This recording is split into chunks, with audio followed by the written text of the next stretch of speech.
européenne des droits de l'homme doit rendre sa décision demain dans l'affaire Mohamed Abdelhadi. Pour en parler ce soir, Lucie Nolorgue est avec moi, journaliste police-justice BFM Lyon. Lucie, sa famille espère que l'État français soit condamné pour ses manquements dans cette affaire. Tout à fait, ces recours, c'est un peu leur dernier espoir, l'espoir que les auteurs du meurtre de leur frère soient enfin condamnés, car la famille de Mohamed Abdelhadi, disparu à Villefranche-sur-Saône en 2001, dont le corps a été retrouvé 15 ans plus tard, n'en peut plus d'attendre que justice soit faite. Pourtant, un homme a avoué l'avoir tué, aidé par ses deux fils, mais tous les trois vivent aujourd'hui libres. Ils n'ont pas été condamnés.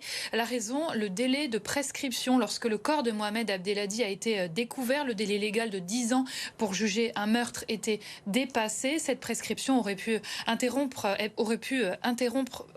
interrompue grâce à la plainte déposée par la famille en 2008, mais le dossier d'enquête a été égaré par la police et c'est précisément pour cela que l'État français est tenu pour responsable dans cette affaire, pour son incapacité à faire en sorte qu'un procès ait lieu. Je vous propose d'écouter David Metaxas. Il est l'un des avocats de la famille Abdelhadi. Ce délibéré de la Cour européenne des droits de l'homme, dans lequel on place beaucoup d'espoir, à savoir une condamnation de l'État français et surtout l'obligation pour la France d'organiser un procès de cour d'assises. On en a besoin de ce procès-là et il faut que les personnes qui ont fait ça soient jugées et correctement jugées.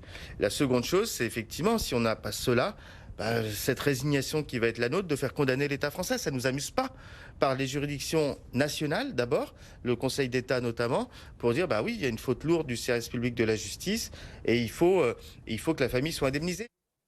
Cette affaire est loin d'être terminée. La décision rendue demain par la Cour européenne des droits de l'homme en sera une nouvelle étape. La famille assure d'ailleurs qu'elle n'aura de cesse d'épuiser tous les recours juridiques à sa disposition pour que justice soit enfin rendue. La sœur de Mohamed Abdelhadi, justement, qui doit prendre la parole publiquement demain matin après la décision de la Cour européenne. Merci, Lucie, pour ces précisions dans cette affaire.